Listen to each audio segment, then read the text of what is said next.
Hello everyone. आज के turn में हम लोग पैरेललोग्राम लॉ ऑफ फोर्सेस इस चीज को स्टडी करेंगे। Basically parallelogram law of forces दो फोर्सेस के रिजल्टेंट को पता करने का एक लॉ है। मतलब अगर बॉडी पर दो फोर्सेस लगेंगे तो उनके रिजल्टेंट को किस तरीके से पता करेंगे, तो उसके लिए एक नियम है, एक नियम है दैट इज कॉल्ड, एक लॉ है दैट इज पैरेललोग्राम लॉ। इसके अलावा एक ट्रायंगल लॉ भी होता है, उसको भी हम लोग स्टडी करेंगे। तो बॉडी पर यदि दो फोर्सेस लगेंगे तो उनका रिजल्टेंट हम पैरेललोग्राम लॉ के तरीके से डिटरमाइन कर सकते हैं। तो चलिए इस चीज को देखते हैं। अब पैरेललोग्राम लॉ ये कहता है कि यदि बॉडी पर दो फोर्स लग रहे हैं, फॉर एग्जांपल हमने कोई रैंडमली कोई बॉडी मान ली इस तरीके से वन फोर्स मान लेते हैं, एक फोर्स है से इट इज F1 और एक और फोर्स मान लेते हैं से इट इज F2। दो फोर्स मान लेते हैं और मान लेते हैं कि इनके बीच में कोई एंगल है दैट इज थीटा। तो पैरेललोग्राम लॉ ये कहता है कि यदि ये जो बॉडी पर लगने वाले दो फोर्सेस को आप पैरेललोग्राम के दो एडजेसेंट साइड से रिप्रेजेंट कर दें, जैसे अगर हम पैरेललोग्राम बनाए, मान के चलिए जैसे ये है से इट इज F1 और ये F2 इस तरीके से बना हुआ है। ओके, अब चूंकि पैरेललोग्राम है तो हमें पैरेललोग्राम डायग्राम दिखना भी चाहिए, तो एक पैरेललोग्राम हम कंप्लीट कर लेते हैं। मान के चलिए इसके पैरेलल एक लाइन यहां पर इस तरीके से ड्रॉ कर लेते हैं और इसके पैरेलल एक लाइन यहां पर इस तरीके से ड्रॉ कर लेते हैं। तो अभी पैरेललोग्राम हमारा कंप्लीट हो गया।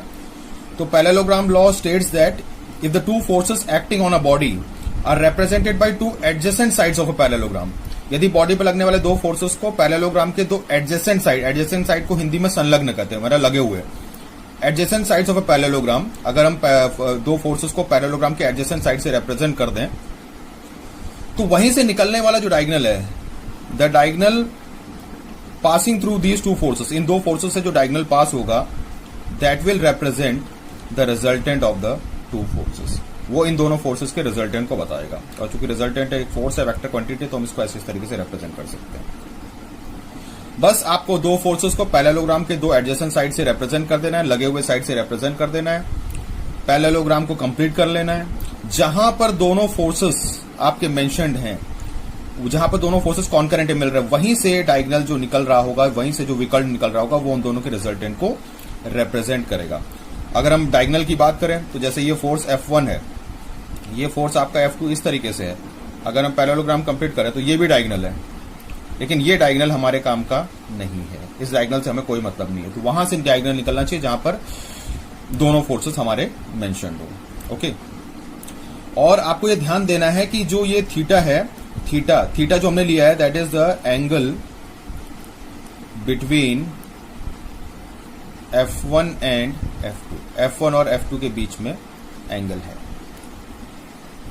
अब रिजल्टेंट एक वेक्टर क्वांटिटी है, एक फोर्स है, इसका मैग्नीट्यूड भी हमें डिटरमाइन करना होगा और कितने एंगल पर है ये भी डिटरमाइन करना होगा। मान के चलते हैं कि the resultant is making an angle of alpha with F1 force के साथ वो अल्फा एंगल बना रहा है। तो आपको ध्यान देना है कि अगर हम अल्फा ले रहे हैं यहां पर, तो alpha is the angle between F1 and the resultant R। ये चीज आपको ध्यान रखनी पड़ेगी कि किसके बीच में एंगल चल रहा है।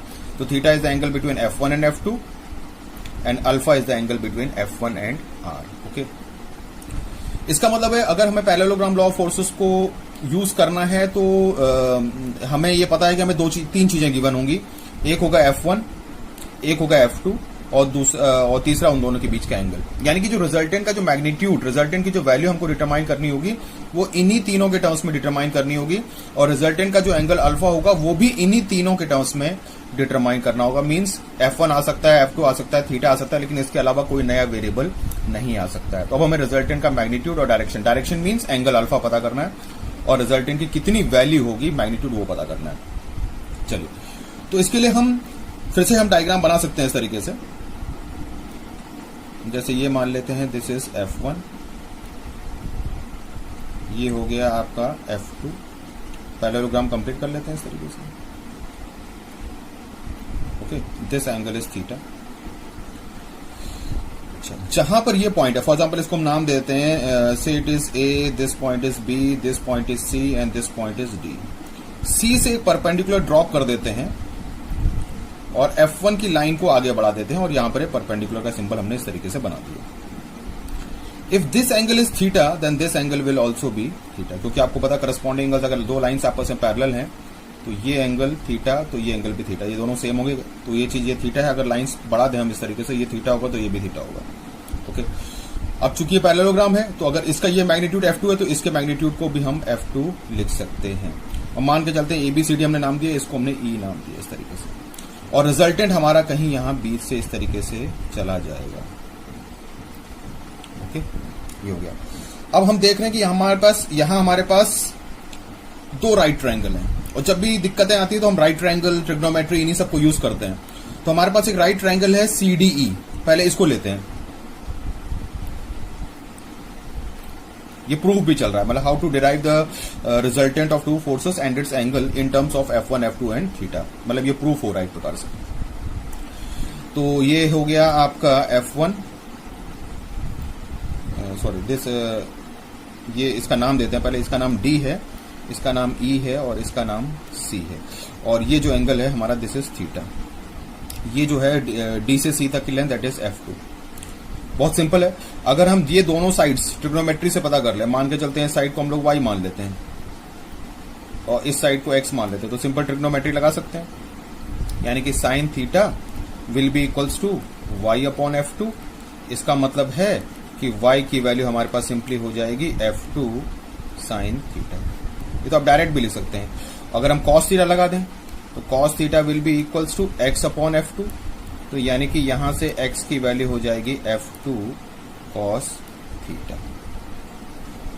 ओके, तो ये वाले इस वाले ट्रायंगल को हमने ले लिया और इसका वर्टिकल साइड और बेस साइड हमने दोनों निकाल लिया है, F2 साइन थीटा और F2 cos थीटा।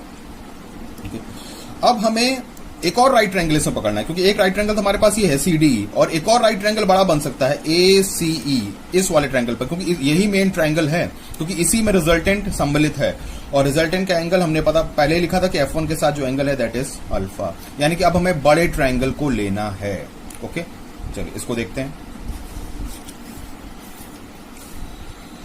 तो हमारे पास ये सिचुएशन है इस तरीके से, बड़ा ट्रायंगल हमारे पास इस तरीके से मौजूद है। ये सिचुएशन थी, थोड़ा सा बना दे रहे हैं। This angle was theta, this angle was alpha, this was R. ये डिस्टेंस को हम लोगों ने x लिख ही लिया था, और इस डिस्टेंस को हम लोगों ने y लिया है, और ये जो पूरा ये जो यहां से यहां तक लेंथ थी that length was, this vector was F1 and this vector was F2। अगर मैग्नीट्यूड वाइज देखें तो यहां से यहां तक की जो लेंथ, अगर सिर्फ लेंथ की बात करें तो ये length this will simply equals to F1, क्योंकि जितना ये वेक्टर का ये साइज होता है वही उसका मैग्नीट्यूड होता है। अगर ये इस डायरेक्शन ऑफ वेक्टर है तो हम इस लेंथ को F1 भी लिख सकते हैं, क्योंकि अभी फोर्सेस के टर्म्स में चल रहे हैं तो इसको हम F1 लिख सकते हैं। And this x2 is nothing but it is equal to F2 cos theta and y is nothing but F2 sin theta. Okay, and this angle is alpha. तो अब हम इस राइट ट्रायंगल को ले रहे हैं, तो इस राइट ट्रायंगल में हम ये देख सकते हैं कि जो दिस इज द हाइपोटेन्यूज, यानी कि जो r है वो हाइपोटेन्यूज है, तो हाइपोटेन्यूज पाइथागोरस थ्योरम लगा सकते हैं। तो r square can be written as this complete side, ये जो कंप्लीट लेंथ है यहां से यहां तक F1 है, ये लेंथ F2 cos थीटा, यानी कि दोनों ऐड हो जाएंगे, यानी कि हम लोग लिख सकते हैं F1 plus F2 cos theta का होल स्क्वायर, प्लस दूसरा हो जाएगा आपका F2 sin थीटा का होल स्क्वायर। अब इसको इजीली हम ओपन कर सकते हैं, यानी कि हम लिख सकते हैं it implies that r square is equal to, इसको ओपन कर सकते हैं तो ये हो जाएगा F1 का स्क्वायर प्लस F2 का square cos square theta plus 2F1 F2 cos theta, plus इसको लिख सकते हैं प्लस F2 का स्क्वायर साइन स्क्वायर थीटा। बस यहां पर हमने a प्लस बी का होल स्क्वायर लगा दिया है, तो a स्क्वायर प्लस b का स्क्वायर प्लस 2ab, फिर it implies that r square is equal to, अब ये वाला टर्म जो है F2 square cos square theta और F2 square sine square theta, तो पहले हम इस F1 स्क्वायर को लिख सकते हैं, इन दोनों में F2 स्क्वायर कॉमन है तो हम इसको लिख सकते हैं cos square theta plus sine square theta plus 2F1 F2 cos theta. अब हम जानते हैं कि आइडेंटिटी, फेमस आइडेंटिटी हमारी cos square theta plus sine square theta is equal to 1, यानी कि यहां से हमारा हो जाएगा r square is equal to F1 square plus F2 square, क्योंकि ये 1 हो जाएगा, plus 2F1 F2 cos theta. इसका मतलब है the resultant will be equals to under root of f1 square plus f2 square plus 2 f1 f2 cos theta. इस तरीके से हमने रिजल्टेंट के मैग्नीट्यूड को पता कर लिया है। बहुत सिंपल है, under root of f1 square plus f2 square plus 2 f1 f2 cos theta. बस ध्यान रखना है theta is the angle between f1 and f2। तो ये जो हमारा रिप्रेजेंट हो गया है, that represents the magnitude of r। ये रिजल्टेंट के मैग्नीट्यूड को पता कर रहा है। अब हमें रिजल्टेंट का इंक्लिनेशन निकालना है, रिजल्टेंट का एंगल निकालना है। तो रिजल्टेंट के एंगल को हम इस तरीके से सिंपल ये लगा सकते हैं, ट्रिग्नोमेट्री लगा सकते हैं। यहाँ पर ये राइट ट्रायंगल है हमारे पास, ये हमारे पास ये लेंथ हमारे पास है ही है, that is f2 sin theta, this angle is alpha, this is the resultant. और ये कंप्लीट लेंथ यहां से यहां तक थी, हमें पता है f1 plus f2 cos theta. Okay, तो रिजल्टेंट के एंगल को हम ट्रिग्नोमेट्रिकली tan अल्फा से निकाल सकते हैं, यानी कि tan alpha will be equals to f2 sin theta divided by f1 plus f2 cos theta, this is f2। Okay, तो इसका मतलब अगर हम यहां से अल्फा लिखें तो इनवर्स करके लगा सकते हैं, tan इनवर्स ये हो जाएगा f2 sin theta divided by f1 plus f2 cos theta. इस तरीके से हमने अल्फा ये जो है, this will represent the direction, this will represent the direction of R. Okay, इस तरीके से हमने रिजल्टेंट के मैग्नीट्यूड और रिजल्टेंट का direction in terms of angle, क्योंकि डायरेक्शन अधिकतर एंगल के टर्म्स में रिप्रेजेंट होता है, तो अल्फा हमने इस तरीके से पता किया, tan inverse f2 sin theta upon f1 plus f2 cos theta. बस आपको ध्यान देना है, alpha is the angle between the resultant and f1 and theta is the angle between f1 and f2। Okay, चलिए आगे देखते हैं। मान लेते हैं कि एक केस ले लेते हैं, मान लेते हैं कि आपका जो है F2 फोर्स इस डायरेक्शन में होता, मान के चलते हैं F2 यहां पर होता और F1 यहां पर आप एज्यूम किए होते हैं, तब फिर आप पैरेललोग्राम लॉ लगाते, ध्यान दीजिएगा इस चीज को बहुत, तो तब ये रिजल्टेंट होता इस तरीके से। अगर हमने F1 और F2 को आपस में इंटरचेंज कर दिया, मतलब यहां पर F2 था, वहां पर F1 कर दिया, यहां पर F2 कर दिया उस समय, और फिर F1 और F2 के बीच में, जैसे अगर मान के चलिए ये F2 है, सॉरी ये F1 है और ये F2 है, इनके बीच का एंगल थीटा ही होगा, F1 इधर हो गया।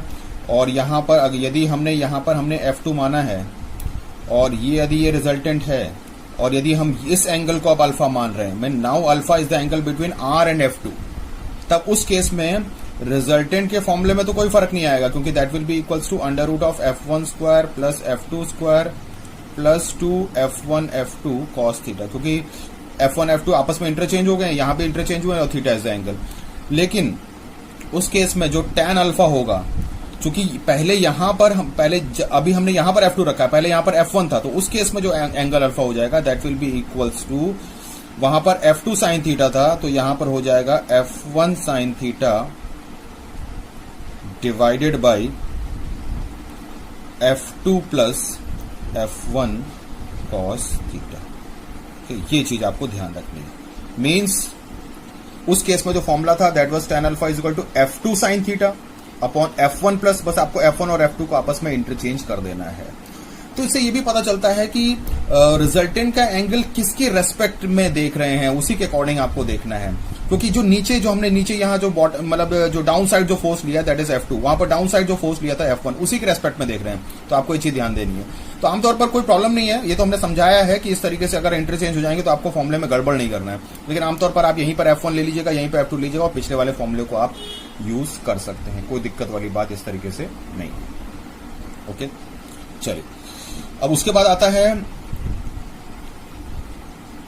Maximum and minimum values of resultant. Maximum and minimum values of this resultant. इस रिजल्टेंट की मैक्सिमम और मिनिमम वैल्यूज क्या होंगी, इसको जरा पता करते हैं। देखते हैं इसके लिए कंडीशन क्या है। रिजल्टेंट का हमने फॉर्मूला देखा, that is magnitude wise f1 square plus f2 square plus 2 f1 f2 cos theta. अगर F1 और F2 फोर्सेस आपको गिवन हैं तो यानी कि वो कांस्टेंट है, आप उनको चेंज नहीं कर सकते। यानी कि अगर हम देखें कि उनके बीच का अगर यदि एंगल चेंज हो रहा है, जैसे मान के चले ये देखिए ये है F1 और ये F2, इनके बीच का एंगल थीटा है। मान लेते हैं ये F1 है और F2 को हमने थोड़ा बढ़ा दिया, दिस इज F2, अब एंगल चेंज हो गया। ऐसा भी केस हो सकता है, मान के चलिए ये F1 है, F2 इस डायरेक्शन में है, अब इनके बीच में एंगल बदल गया। तो इसका मतलब है कहीं ना कहीं यदि एंगल बदलेंगे, मतलब जैसे अभी ये एंगल है, ये एंगल है, तो एंगल के अकॉर्डिंग रिजल्टेंट की वैल्यू चेंज होगी। इसका मतलब है resultant is depending on theta, resultant theta पर डिपेंड कर रहा है। अब यहाँ पर ट्रिग्नोमेट्रिक फंक्शन है कॉस थीटा, यानी कि हम कह सकते हैं कि resultant is depending on cos theta. इसका मतलब ये हुआ कि resultant will if resultant is depending on cos theta, यानी कि कॉस थीटा की यदि मैक्सिमम वैल्यू होगी तो रिजल्टेंट भी मैक्सिमम होगा, कॉस थीटा की मिनिमम वैल्यू होगी तो रिजल्टेंट भी मिनिमम होगा। यानी कि maximum minimum values of resultant depend कर रहा है कॉस थीटा की मिनिमम और मैक्सिमम वैल्यू पर। अब हमें पता है, जैसे अगर हम मैक्सिमम वाला केस लेते हैं तो मैक्सिमम वाले केस में हम ये कह सकते हैं कि cos theta should be maximum. Cos theta कब मैक्सिमम होगा? कॉस थीटा की जो मैक्सिमम वैल्यू होती है दैट इज कॉस थीटा की मैक्सिमम वैल्यू होती है दैट इज 1, यानी कि 1 तब होगा जब थीटा इज इक्वल टू होगा 0 degree, that is equal to 0 degree, क्योंकि कॉस थीटा की मैक्सिमम वैल्यू 1 होती है और कॉस 0 ही 1 होता है। यानी कि उस केस में आपका जो रिजल्टेंट हो जाएगा, या फिर हम उसको आर मैक्सिमम भी कह सकते हैं, that will be simply equals to under root of f1 square plus f2 square plus 2 f1 f2, because cos theta की वैल्यू 1 हो जाएगी तो ये हो जाएगा। यानी कि ये हमें सीधे सीधे नजर आ रहा है, it is equal to under root of f1 plus f2 का स्क्वायर, यानी कि ये हो जाएगा f1 प्लस f2। यानी कि रिजल्टेंट मैक्सिमम की value it is nothing but equal to f1 plus f2। f1 और f2 दोनों वेक्टर्स एक ही डायरेक्शन में हो जाएंगे। जब एक ही डायरेक्शन में हो जाएंगे, इसका क्योंकि एंगल 0 होगा, यानी कि f1 और f2 दोनों एक ही डायरेक्शन में हो जाएंगे, तो उनका रिजल्टेंट जो हो जाएगा दैट विल बी मैक्सिमम।